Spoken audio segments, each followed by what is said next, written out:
The roses didn't lie to me. Unlike my wife, they showed their thorns up front.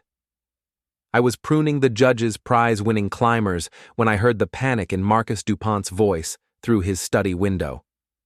43 years old, and I'd learned to recognize fear in a man's tone. The Legion teaches you that, among other things. Plants don't cheat, don't scheme, don't wake up one morning and decide your entire life was a mistake. They just grow, bloom, and fade naturally. Before we dive deeper into this story, I have one small request. Please subscribe, drop a like, comment, and hit that hype button to boost this channel so more people can discover these incredible Reddit stories. Please, you have to understand, Judge Dupont was saying into his phone, his usually composed courtroom voice cracking. My son. They took my son. I set down my shears and moved closer to the window, my boots silent on the manicured grass. Old habits from my Foreign Legion days, Pioneer Corps they called us. Engineers who could build bridges or blow them up, depending on what the mission required. These days, my missions involved mulch and fertilizer. The cartel won't negotiate, Dupont continued. They want me to reverse my ruling on the Marseille case, if I don't. His voice broke completely. I'd been working as the judge's groundskeeper for 2 years now, ever since Isabelle convinced me that my skills were better suited to something peaceful. My wife, the brilliant attorney, always knew what was best for everyone, especially herself. The judge's study door burst open, and he stumbled onto the terrace, still clutching his phone. Marcus Dupont was 65, silver-haired, and had the kind of dignity that came from 30 years on the bench. Today, he looked like a broken old man. "Victor," he said, spotting me among his roses. "Thank God you're here." I straightened up, wiping my hands on my work pants. "What's the situation, sir?" "They took Thomas. My boy." His hands shook as he pocketed his phone. "The Morales cartel. They're holding him somewhere, demanding I overturn a conviction. If I don't comply by tomorrow night..." "They made a grave mistake coming here," I said quietly. "I'll have your son home by sunrise." The judge stared at me, probably wondering how his gardener could make such a promise. He didn't know about the years I'd spent in Mali, Afghanistan, and half a dozen other places where sunrise wasn't guaranteed. He didn't know about the skills I'd buried under 2 years of pruning and planting. But someone else did. That evening, I sat in my cottage on the estate grounds, staring at the evidence I'd been collecting for weeks. Isabelle's phone, which she'd carelessly left charging in our kitchen that morning, the text messages I'd photographed, the credit card statements showing expensive dinners at restaurants I'd never seen. My wife was having an affair. That part was cliché enough to make me sick. What made it worse was who she was sleeping with and what they were planning together. Thierry Lamarck, her boss at the law firm, 50-something, silver-tongued, drove a vintage Porsche that cost more than most people's houses. I'd met him at firm parties, watched him charm judges, and intimidate opposing counsel with equal skill. Isabelle always spoke of him with the kind of admiration she'd once reserved for me. The text messages told the real story. "Marcus is getting suspicious about the Marseille ruling. We need to move faster." Thierry: "The cartel's getting impatient. They're talking about taking direct action." Isabelle: "Let them. Once Dupont reverses the conviction, we'll have our payment and be long gone. Victor will never see it coming." Thierry: "He's just a gardener now. All those military skills wasted on roses." Isabelle: I set the phone down and looked around my simple cottage.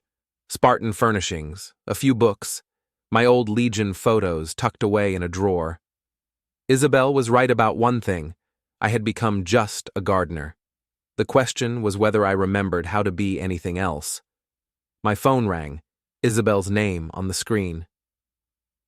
"Hello, darling," I answered, keeping my voice neutral. "Victor, I'm working late again tonight. Big case prep with Thierry. Don't wait up." "Of course. Working hard on the Marseille case?" A pause. "How do you know about that?" "Judge mentioned it. seemed stressed about something. Oh, well, it's complicated. Legal stuff. You wouldn't understand. She was right. I didn't understand how my wife had become someone who could orchestrate the kidnapping of a 20-year-old kid to make money from drug dealers. But I was beginning to understand what I needed to do about it.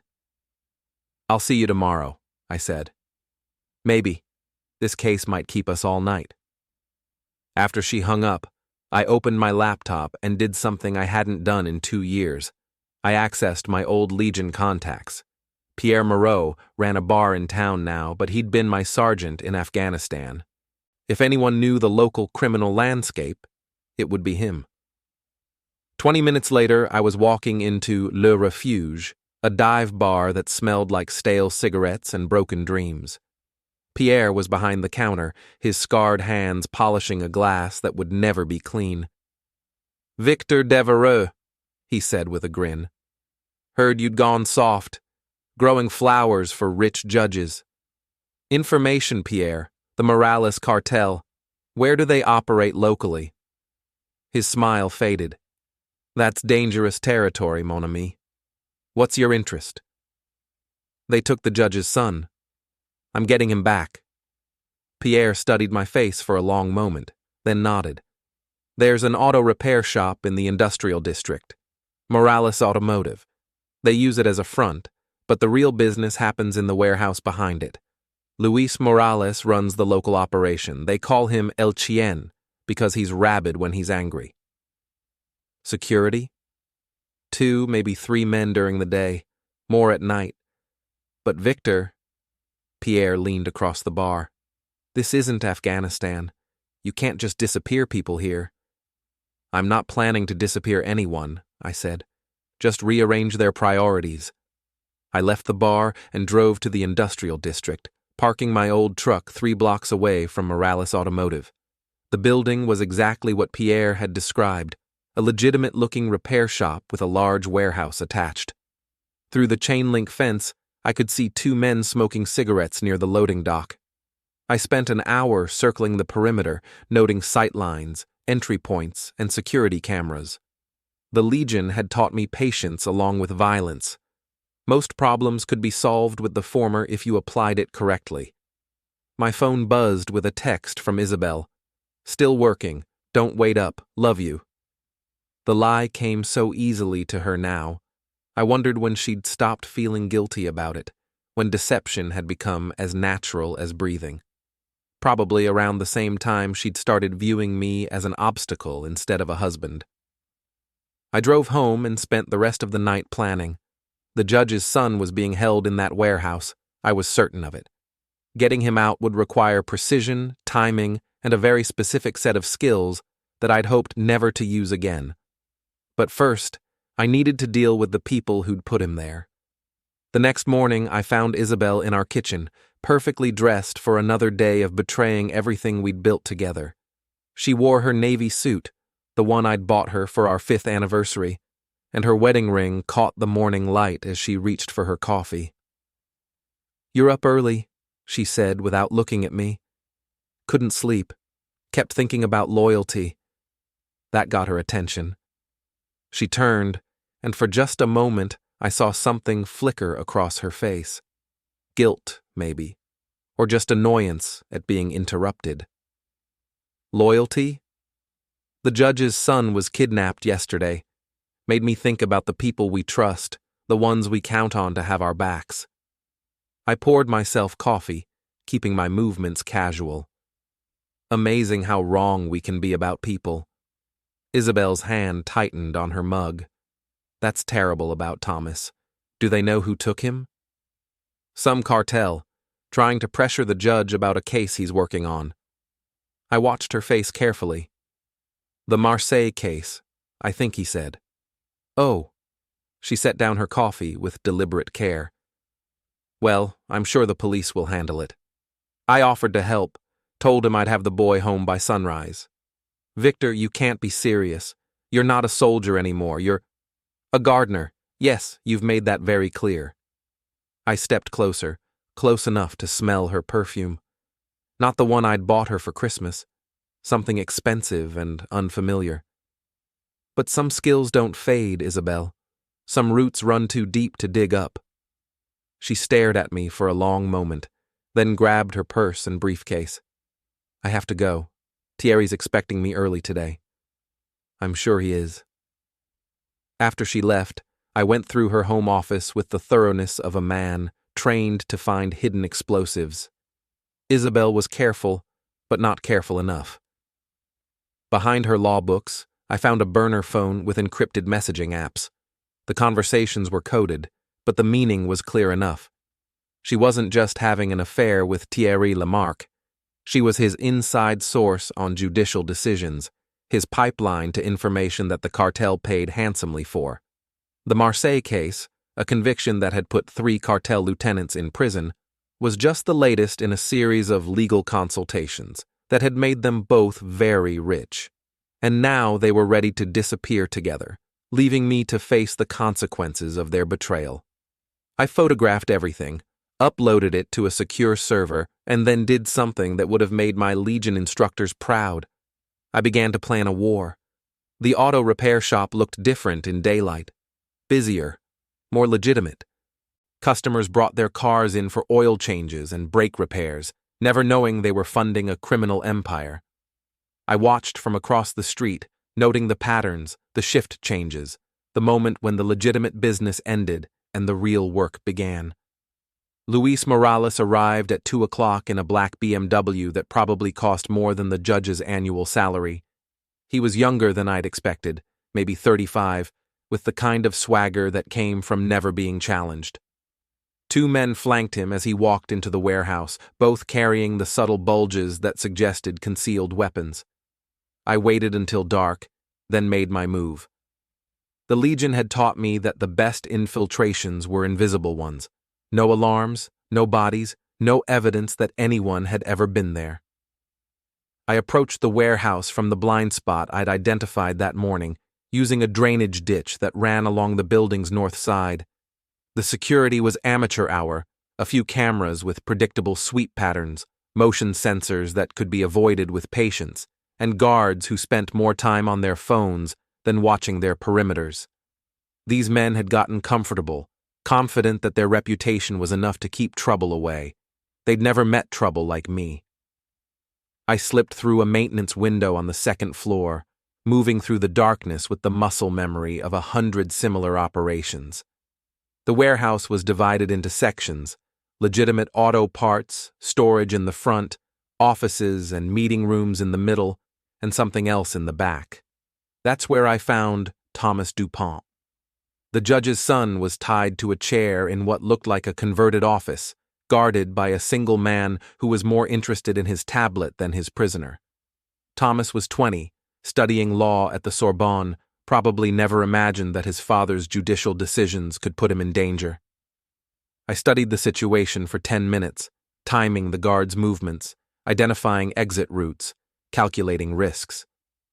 Then I acted. The guard never saw me coming. One moment, he was scrolling through social media. The next, he was unconscious on the floor, secured with his own zip ties. Thomas's eyes went wide when I appeared in front of him. "Who are you?" he whispered. "Your father's gardener," I said, cutting his bonds. "We're leaving. Now." Getting out was harder than getting in. The guard's absence would be noticed soon, and I had a civilian to protect. We made it to the drainage ditch before the shout started, then to my truck before the searchlights came on. "They'll come after us," Thomas said as we drove away. "Let them try." I delivered the judge's son to his father's estate at 11:47 p.m., 13 minutes before my promised sunrise timeline. Marcus Dupont wept when he saw his boy, and for a moment I remembered why I'd once believed in protecting the innocent. "How can I ever repay you?" the judge asked. "Just reverse that Marseille conviction," I said. "Give the cartel what they want." He stared at me in shock. "Victor, I can't do that. Those men are dangerous criminals. And they'll keep coming after your family until you do. Sometimes the law isn't enough, sir. Sometimes you have to choose between justice and survival." I left him to wrestle with that choice and drove home to my cottage, where I found Isabelle waiting for me. She was furious. "What the hell did you do?" she demanded, still in her work clothes, her perfect composure finally cracked. "Rescued a kidnapped boy. Isn't that what heroes do? You interfered with things you don't understand. Thierry is livid. The cartel is talking about retaliation." "Against who? The gardener?" She stared at me, and I saw the moment when she realized that I knew. Her face went pale, then hardened into something I didn't recognize. "How long have you known?" "Long enough." I sat down in my chair, suddenly feeling every one of my 43 years. "The question is, how long have you been planning to destroy me?" "I'm not destroying you, Victor. I'm saving myself." Her voice was cold now, all pretense gone. "You think I wanted this life? Married to a broken soldier who waters plants for a living? I had opportunities, a career, a future. You were supposed to be temporary. 7 years of marriage, temporary. You were different when we met, dangerous, exciting. Now you're just ordinary." The word hit harder than any physical blow could have. Ordinary. All those years of trying to be the man she wanted, the peaceful civilian who'd left violence behind, and I'd become ordinary. "Well," I said quietly, "I guess it's time to be extraordinary again." Something in my tone made her step back. "Victor, whatever you're thinking, I'm thinking that you and Thierry made a very serious mistake. You involved me in your game without asking if I wanted to play. Now you're going to learn why that was a bad idea." She left that night, probably to warn Thierry, probably to accelerate whatever escape plan they'd been preparing. I let her go. In fact, I was counting on it, because the real game was just beginning. I spent the next morning doing what I did best, tending the judge's garden while planning a war. The irony wasn't lost on me. Some plants needed gentle care to flourish. Others were weeds that had to be torn out by the roots. Thierry Lamarck's law firm occupied a glass tower in the center of town, all modern angles and expensive furnishings. I'd been there for holiday parties, watching Isabelle navigate the political landscape with the skill of a born predator. She'd introduced me as her distinguished veteran husband, like I was a trophy she'd won in some contest. Now I sat in the parking garage, watching Thierry arrive in his pristine Porsche 911, silver, vintage, probably worth more than most people made in 5 years. He parked it in his reserved spot, like he was displaying a piece of art. The car was his pride and joy. Isabelle had mentioned it dozens of times, how he spent weekends polishing it, how he'd driven it on romantic trips to Monaco and Milan, how he'd promised to take her to Italy in it once they were free. I waited until the building's lunch rush, then made my way to the parking garage. Security cameras were everywhere, but I'd learned to move in their blind spots. The Porsche's hood was unlocked, arrogance, pure and simple. Thierry had never imagined that someone might want to hurt his precious car. Sugar in the gas tank was amateur hour, the kind of thing teenagers did for revenge. But sand in the oil system? That was professional. The engine would seize within 50 miles, and the repair costs would be astronomical. More importantly, it would send a message. I left a small card on the windshield. Weeds need to be pulled. The gardener. Then I visited Pierre's bar for the second time in 2 days. "You look pleased with yourself," Pierre observed, sliding a beer across the scarred wooden bar. "The judge's boy is home safe. Sometimes the good guys win." "And the cartel?" "Still in business, for now." I took a long drink, tasting hops and possibilities. "Tell me about Bruno Castillo." Pierre's expression darkened. "Thierry's fixer, handles the dirty work that lawyers can't be seen doing." "Why?" "He's been asking questions about me, seems to think I'm becoming a problem." "You are becoming a problem, mon ami. The question is whether you're ready for the consequences." I thought about Isabelle's face when she'd called me ordinary, about 7 years of marriage that had apparently been an elaborate lie, about Thomas Dupont tied to that chair because of my wife's greed. I'm ready. Bruno found me that evening in the judge's garden, just as I'd expected he would. He was exactly what central casting would order for a mid-level criminal.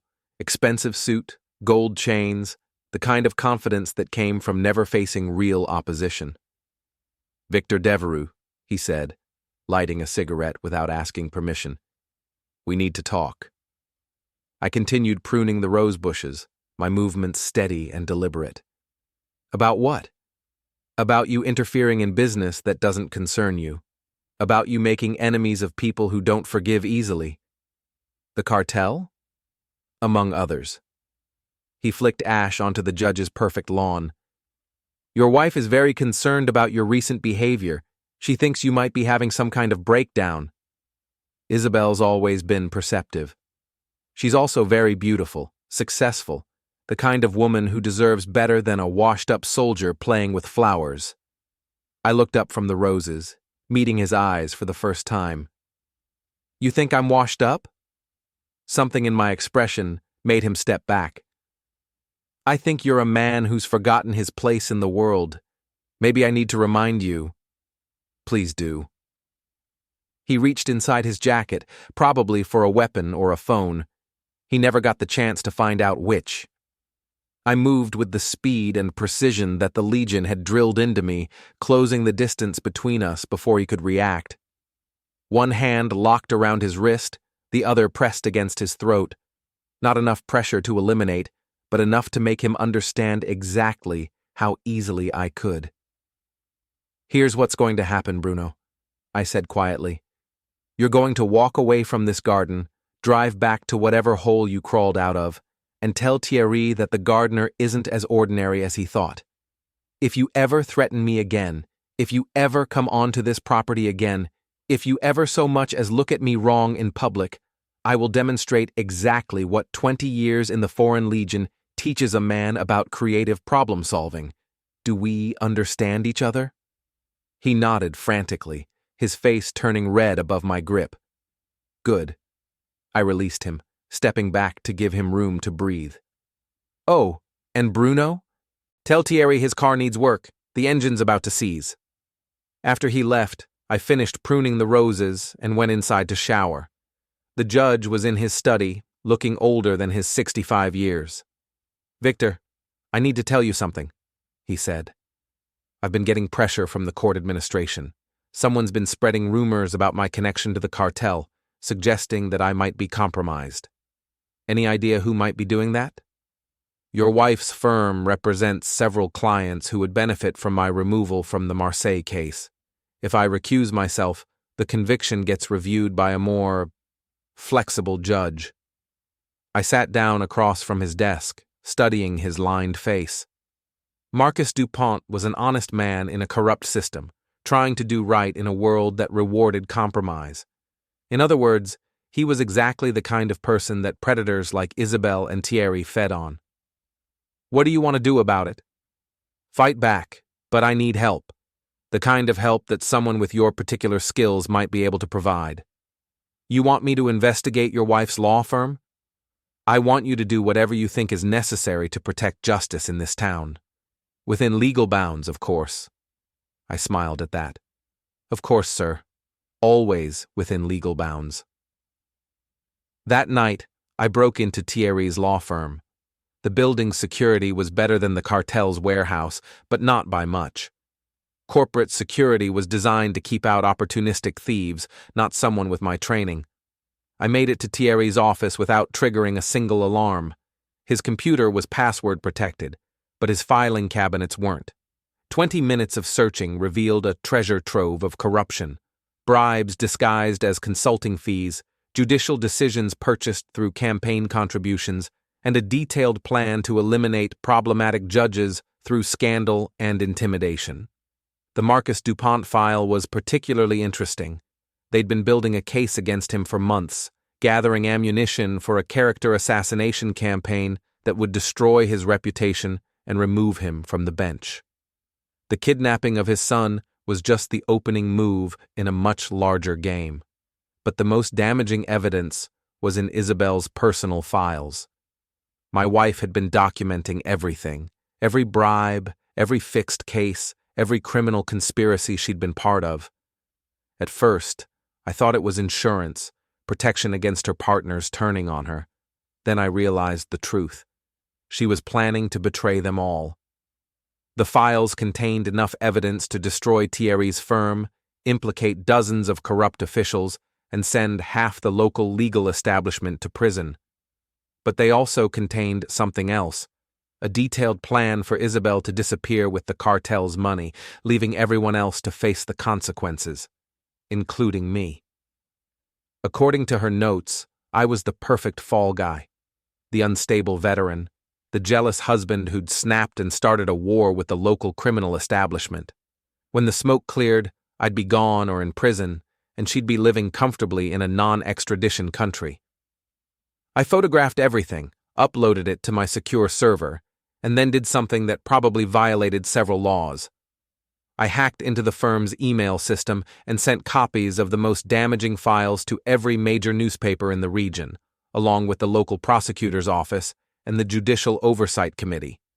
By morning, Thierry's carefully constructed empire would be in ruins. But I wasn't done yet. Not even close. The explosion started at dawn. I was drinking coffee in my cottage when my phone began buzzing with news alerts. Major corruption scandal rocks, local legal system. Judge fixing scheme exposed. Cartel connections revealed in leaked documents. Thierry's law firm was the lead story on every news channel. Reporters camped outside the glass tower, interviewing shocked clients and former employees. The state prosecutor announced a criminal investigation. The Judicial Oversight Committee promised swift and decisive action. My phone rang, Isabelle's name on the screen. "You bastard," she said without preamble. "You destroyed everything." "I cleaned house. There's a difference." "Thierry's ruined. The firm is finished. Do you have any idea what you've done?" "I've given you exactly what you deserve." I walked to my window, looking out at the judge's pristine garden. "The question is, what are you going to do about it?" "I'm going to destroy you, Victor. I'm going to make sure everyone knows what kind of man you really are." "A gardener?" "An attacker. A broken soldier who snapped and started a war he can't finish." The line went gone, and I smiled. Isabelle had always been predictable when she was angry. She'd lash out, try to hurt me the same way I'd hurt her. But she'd forgotten something important about warfare. The person who strikes first usually wins, but the person who plans best always does. I spent the morning monitoring news coverage and police communications. The corruption scandal was spreading faster than I'd anticipated, reaching into the prosecutor's office, the mayor's administration, and even the regional court system. Thierry had been arrested at his home, led away in handcuffs while reporters shouted questions about his cartel connections. But the most interesting development was happening behind the scenes. According to my police scanner, Luis Morales had been found lifeless in his BMW, 3 bullets in his chest. The cartel was cleaning house, eliminating anyone who might implicate them in the broader scandal. They were scared. Good. That afternoon, I received an unexpected visitor. Judge Dupont knocked on my cottage door, looking haggard but determined. "Victor, I need to thank you and warn you." "About what?" "Your wife came to see me this morning. She's claiming that you've been threatening her, that you've become unstable and dangerous. She's filed for a restraining order and talking about pressing criminal charges." I invited him in, poured him coffee, and showed him the files I'd copied from Isabelle's office.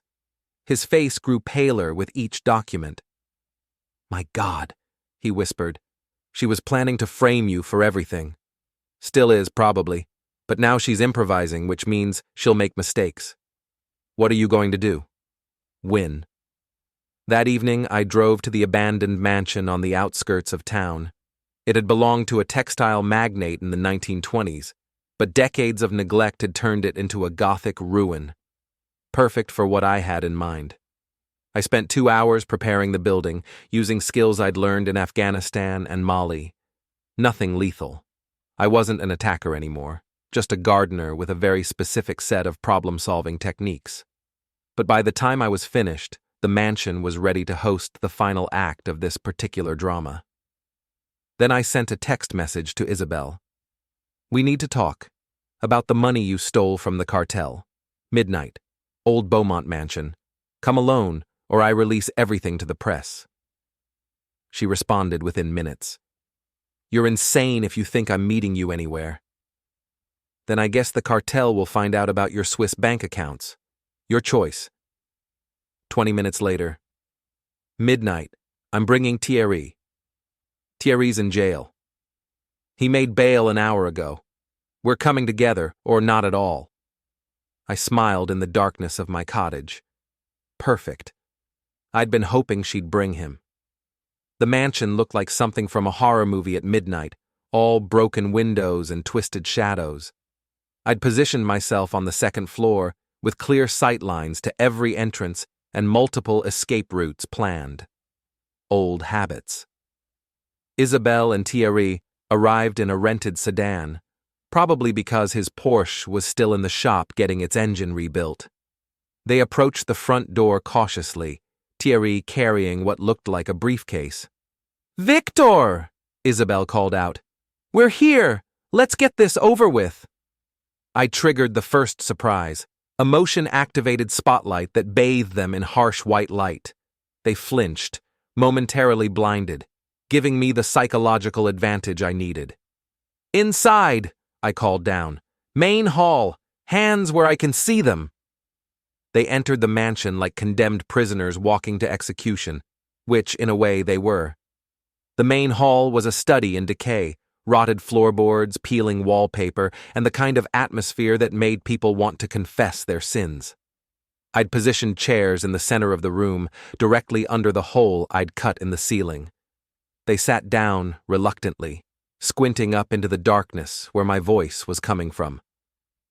"Let's talk about betrayal," I began. 7 years of marriage, Isabelle. 7 years of you pretending to love me while planning my destruction. "I never planned to hurt you," she called back. "This was business, Victor. Nothing personal." "Everything is personal. That's what you never understood."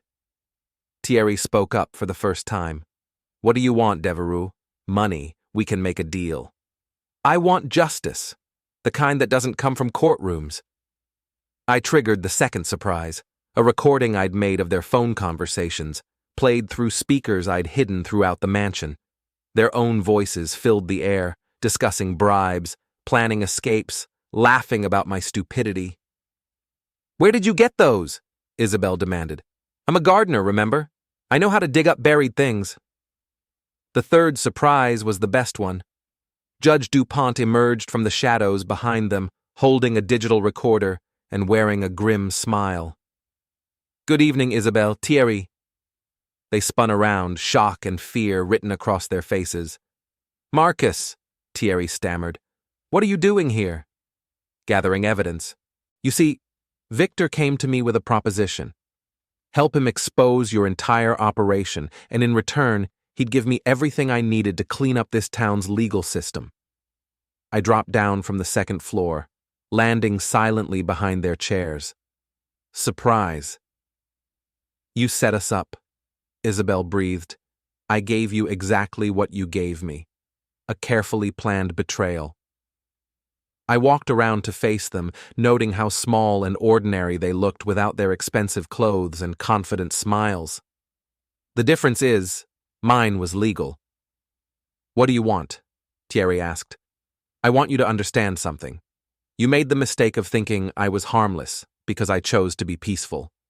You confused restraint with weakness, retirement with surrender." I leaned down until my face was level with his. "I am not weak. I am not surrendered. I am not ordinary." The fourth surprise was the sound of car doors slamming outside, heavy footsteps on the mansion's front porch. "Who is that?" Isabelle whispered. "The cartel," I said calmly. "Seems they found out about your Swiss bank accounts after all. Something about $3 million that went missing from their last payment." Their faces went white. "You called them here?" Thierry demanded. "I gave them an address and suggested they might want to have a conversation with the people who stole their money. What they do with that information is up to them." Voices echoed through the mansion, Spanish mixed with French, angry and getting closer. "Victor, please," Isabelle said, real fear in her voice for the first time. "Don't do this. I'm not doing anything. I'm just a gardener who happened to be in the wrong place at the wrong time." I backed toward a window I'd prepared earlier. "Judge, I think it's time we left." "What about us?" Thierry called out desperately. "You're about to learn an important lesson about consequences," I said. "Some gardens need to burn before new things can grow." Judge Dupont and I slipped out through the window as the cartel members entered the main hall. We were in my truck and driving away before the shouting started. "Will they be eliminated?" the judge asked. "Probably not. The cartel wants their money back, not bodies. But Isabelle and Thierry are about to discover what real fear feels like." We drove in silence for a few minutes. Then the judge spoke again. "What happens now?" "Now? Now you go back to being a judge, and I go back to being a gardener. The difference is, this town's legal system is about to get very clean, very quickly." "And your wife?" I thought about that for a moment. My wife made her choice. Now she gets to live with it. The aftermath was everything I'd hoped for and more. By morning, the local news was reporting a dramatic confrontation at the abandoned Beaumont mansion. Isabelle and Thierry had been found tied up in the main hall, apparently the victims of a cartel interrogation gone wrong. Both were hospitalized with minor injuries and severe psychological trauma. More importantly, they were talking. Faced with the choice between prison and passing, they'd decided to cooperate fully with authorities. Within 48 hours, their testimony had implicated dozens of corrupt officials, judges, and lawyers throughout the region.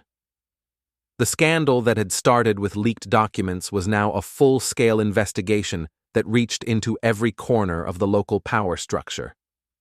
I watched the news coverage from my cottage, sipping coffee and planning the day's gardening tasks. The roses needed fertilizing, the hedge required trimming, and there was a patch of weeds near the fountain that had been bothering me for weeks. My phone rang. Pierre's number. "You magnificent bastard," he said without preamble. "Do you know what you've done? Cleaned house? You've started a revolution. Half the judges in the region are under investigation. The prosecutor's office is in chaos. 3 cartel lieutenants have been arrested, and word is that the big bosses are fleeing back to Spain." "Good. Maybe now honest people can get a fair trial."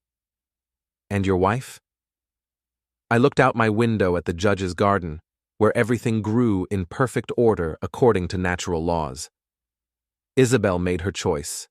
She chose money over loyalty, excitement over stability, betrayal over love. Now she gets to live in the world she created. That's cold, even for you. That's justice. The restraining order hearing was scheduled for the following week.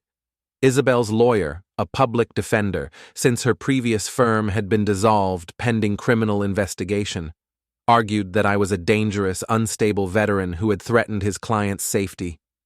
I sat quietly in the courtroom, wearing my best suit and the kind of respectful expression that judges appreciated. When called to testify, I spoke in the calm, measured tones of a man who had nothing to hide. "Your Honor, I've never threatened my wife. I've never raised a hand to her, never even raised my voice in anger. The only thing I'm guilty of is discovering her affair and her involvement in criminal activities, which I promptly reported to the appropriate authorities." Isabelle's lawyer produced the text messages I'd sent, trying to paint them as threatening. But when read in context, particularly the context of her documented plan to frame me for her crimes, they sounded more like the actions of a concerned citizen than a dangerous stalker. The judge, not Marcus Dupont, who had recused himself from anything involving my case, denied the restraining order and suggested that Isabelle might want to focus on her upcoming criminal trial instead of pursuing frivolous civil litigation. I walked out of the courthouse a free man, technically still married but practically divorced from everything Isabelle represented. That afternoon, I found Judge Dupont in his study, reading through a stack of legal documents. The cleanup is proceeding faster than I expected, he said. 47 indictments so far, with more coming every day. The state is sending in a special prosecutor to handle the cases since our local system has been so thoroughly compromised. What about Isabelle and Thierry? 20 years minimum, if they're convicted on all charges. The cartel connection alone is enough to put them away for life. He set down his papers and looked at me seriously. You know they're going to blame you for everything that happened. Let them. History is written by the survivors, and I plan to be around for a very long time. What will you do now? I gestured toward the window where his prize roses were blooming in perfect rows. Same thing I've been doing. Tend the garden, pull the weeds, make sure everything grows the way it's supposed to. The final confrontation came 3 weeks later, at Pierre's bar. I was having a quiet drink, reading about the latest arrests in the corruption scandal, when Bruno Castillo walked through the door. Thierry's former fixer looked like he'd aged 10 years in the past month. His expensive suit had been replaced by cheap clothes, his confident swagger by the nervous movements of a hunted man. He sat down next to me at the bar, ordering whiskey with shaking hands. You destroyed everything, he said quietly. I exposed everything. There's a difference. Thierry's in prison. Isabelle's facing federal charges. The entire organization is finished. Good. He turned to face me, his eyes filled with the kind of desperate rage that comes from losing everything you thought you controlled. You think you're some kind of hero? You're just a bitter old man who couldn't handle being cuckolded. I set down my beer and looked at him calmly. You know what I learned in the Legion, Bruno. The difference between a soldier and an attacker. A soldier fights to protect something, his country, his comrades, his principles. An attacker just destroys things because he can. Which one are you? I'm a gardener. I plant good things and remove bad ones. It's honest work. He laughed bitterly. Honest work. You destroyed dozens of lives, brought down an entire network of successful people, started a war that's still claiming victims, and you call it honest work. Those people destroyed themselves the moment they chose corruption over justice. I just helped the process along. Bruno reached inside his jacket, and I tensed, ready to defend myself. But instead of a weapon, he pulled out a photograph, Isabelle and Thierry at some tropical resort, smiling and holding drinks with little umbrellas in them. This was taken 6 months ago, he said. They were planning to leave you anyway. The cartel money was just their ticket to a better life. You could have let them go, divorced quietly, moved on with your life. Instead, you chose to burn down the world. I studied the photograph, feeling something cold and final settle in my chest. Isabelle looked happy in the picture, happier than I'd seen her in years. She was wearing a red dress I'd never seen before, laughing at something Thierry had said, completely absorbed in her new life. You're right, I said finally. I could have let them go. Then why didn't you? I handed the photograph back to him and finished my beer. Because some weeds spread if you don't pull them completely. Because corruption is like cancer. You have to cut it all out, or it comes back stronger. Because the world is a better place when bad people face consequences for their actions. And because you're a vindictive bastard who couldn't stand being left behind. I smiled at that. That too. Bruno left without another word, probably to drink himself into oblivion at some other bar. I stayed for another hour, watching the news coverage of the latest arrests, then drove home to my cottage on the judge's estate. The garden was perfect in the evening light. Every plant in its proper place, every weed removed, every flower blooming according to its nature. I walked the paths I'd created, inspecting my work with the satisfaction of a job well done. My phone buzzed with a text message from an unknown number. I hope you're happy. You've destroyed everything I worked for, everything I built. I hope it was worth it. Isabelle, probably calling from prison. I typed back, The roses are beautiful this year. You should see them. Then I blocked the number and went inside to make dinner.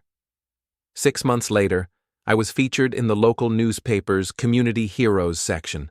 The article described me as the humble gardener whose courage helped expose the largest corruption scandal in regional history. There was a photograph of me tending the judge's roses, looking peaceful and content. The article didn't mention that I'd destroyed my own marriage in the process, or that I'd orchestrated the downfall of dozens of people, or that I'd used skills learned in foreign wars to fight a very personal battle on home soil. It just called me a hero. I clipped the article and put it in my desk drawer, next to my old Legion photos and the divorce papers that had finally been processed. Isabelle had signed them from her federal prison cell, probably hoping that cutting legal ties to me might help with her appeals. It wouldn't. That evening, Judge Dupont found me in the garden, pruning roses in the fading light. "Beautiful work," he said, admiring the perfectly manicured beds. "Thank you, sir. It's been a good growing season." The new prosecutor called today.